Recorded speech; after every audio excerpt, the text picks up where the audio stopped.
पहले भारतीय टीम को स्वर्ण पदक दिलवाने के लिए लड़े और अब इंदौरी हॉकी खिलाड़ियों को मैदान दिलाने के लिए कर रहे हैं संघर्ष। ये दास्तां है चक दे इंडिया फिल्म के real life hero Mir Ranjan Negi की, जो अपने गृह जिले इंदौर में हॉकी खिलाड़ियों को फुटपाथ पर तैयार कर रहे हैं। आखिर क्या है पूरा मामला, देखिए ये खास रिपोर्ट।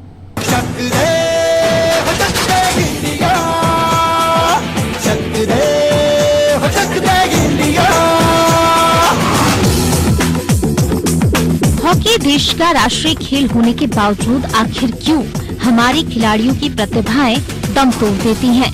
उसकी जीती जागती तस्वीर है फुटपाथ पर खेलते यह खिलाड़ी।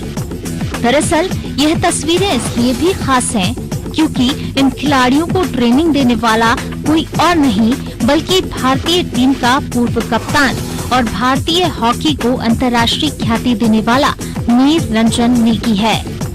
नेगी वही शख्सियत हैं जिनके किरदार से प्रभावित होकर फिल्म स्टार शाहरुख खान ने चक दे इंडिया उनके जीवन पर आधारित फिल्म को बनाया था। तुम हारो या जीतो, लेकिन ये 70 मिनट तुमसे कोई नहीं जीत सकता।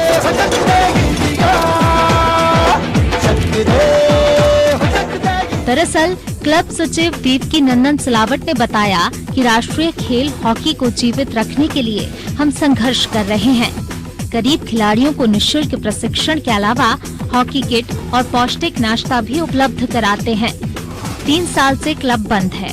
निगम के अधिकारियों से भी चर्चा की, लेकिन उन्होंने कहा कि पर्याप्त फंड उपलब्ध न होने से निर्माण कार्य गति नहीं पकड़ पा रहा है।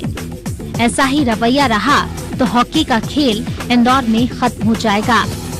यहाँ खेले खिलाड़ी Madhya Pradesh police, excise, BSNL, post office जैसी अनेक संस्थाओं में नियुक्त हो चुके हैं। प्रकाश क्लब को जब तक तुलसी सिलावट जी हैं, अशोक यादव जी हैं, मीर रंजन नेगी जी हैं और उसके साथ साथ ये बच्चे खेलने वाले हैं, इनको तकलीफ नहीं होगी किसी भी प्रकार की। हम प्रयास कर रहे हैं कि कहीं आसपास हॉकी का मैदान हमें पुनः मिले और हम उसको कुछ दर पे भी खरीदने को जमीन तैयार है। शासन प्रशासन से हमारी लगातार बात चल रही है और जो भी सफलता होगी वो आपके सामने आएगी और बच्चे आपके सामने खेल ही रहे हैं। हॉकी क्लब बहुत पुराना है और ये वो क्लब है जहाँ से मैंने अपने हॉकी कैरियर की शुरुआत की और मुझे याद है वहाँ पर 100 लोग करीब सुबह आते थे और 100 लोग शाम को आते थे और मैदान बहुत अच्छा था, फैसिलिटीज थी कम से कम खेलने की, लेकिन धीरे धीरे करके वो मैदान हमसे छीन गया।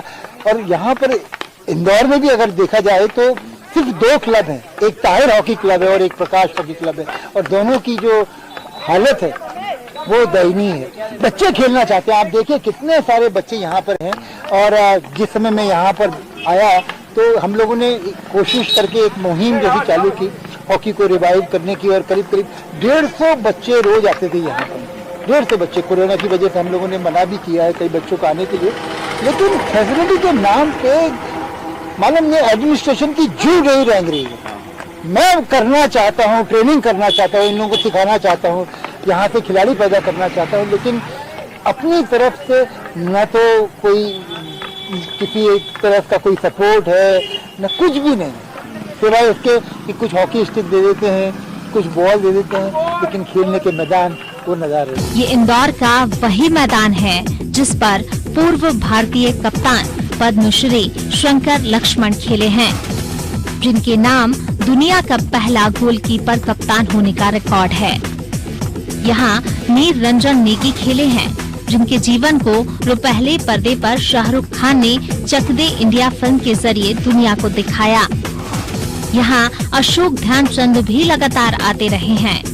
इसी मैदान पर खेलकर हर्षदीप कपूर हाल ही में जूनियर भारतीय टीम तक पहुँचे। यहाँ हॉकी के जरिए गरीब क्षेत्रों के बच्चों को बुरी लत से दूर रखने का प्रयास किया जाता है। यह मैदान शहर की धरोहर है, लेकिन इसे मिटाया जा रहा है। मैं जब क्लास 7 में खेलता था तो मेरा फ्रेंड है, उसने मुझे बताया था कि आओ और खेलो, तो फिर मैं जब से आता हूँ और हमारे जो बड़े हैं उनको देख के जितना उन्होंने खेला उन्हीं से हम इंस्पायर होते हैं। हमारे जो कोच हैं जिनको हम प्यार से काका बोलते हैं, अशोक यादव जी, नेगी सर और जितने भी हमारे बड़े आते हैं उन सब से इंस्पायर होकर हम होता है। हमारे ऐसे कोई हमको मतलब अभी उन्होंने फील नहीं करवाया कि हम अकेले हैं, हमेशा हमसे मिलता रहता है उनसे सब कुछ।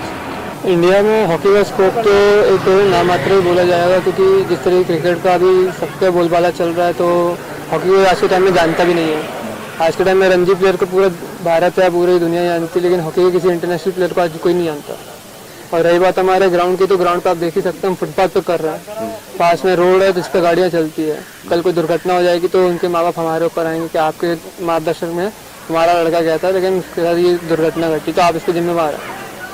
प्रशासन को बोलने के बाद भी कि हमें ग्राउंड प्रोवाइड कराया जाए, अभी तक ग्राउंड नहीं मिला। देखा जाए तो जितने भी यहाँ से प्लेयर मिले, निरंजन नेगी सर हुए, अशोक यादव जो जितने भी यहाँ पे इंटरनेशनल निकले हैं, हम उनको देख के हमारा स्कोप बनाना चाहते हैं कि उनकी तरह हमारा भी नाम हो, हमारी भी एक पहचान हो, हम हॉकी को ऊपर लेके जाए वापस। जो पहले हॉकी का नाम जिस तरीके क्रिकेट से पहले आता था, जिसे अभी तक किसी ने भी मेडल हॉकी के अलावा क्रिकेट में भी नहीं जीते होंगे, ओलंपिक्स में, वर्ल्ड कप में हॉकी के अलावा किसी ने नहीं जीता। लेकिन कुछ टाइम से हॉकी इतना नीचे हो चुका कि आज के टाइम में कोई देखता भी नहीं। अब प्रतिभाशाली बच्चों को मैदान दिलाने के लिए पूर्व भारतीय खिलाड़ी और भारतीय टीम के कोच रहे नेगी भी कोशिश कर रहे हैं। दरअसल नेगी मुंबई छोड़कर इसलिए इंदौर आए थे ताकि अपनी कर्मभूमि और माटी का कर्ज अदा कर सकें, जहां से उन्होंने खेल सीखा और विश्व में ख्याति प्राप्त की। उसी खेल को अपने बच्चों के बीच लौटाने आए हैं।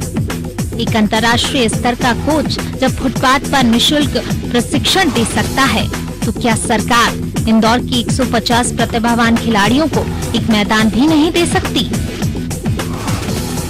इंदौर से संजय सिंह सेंगर की रिपोर्ट।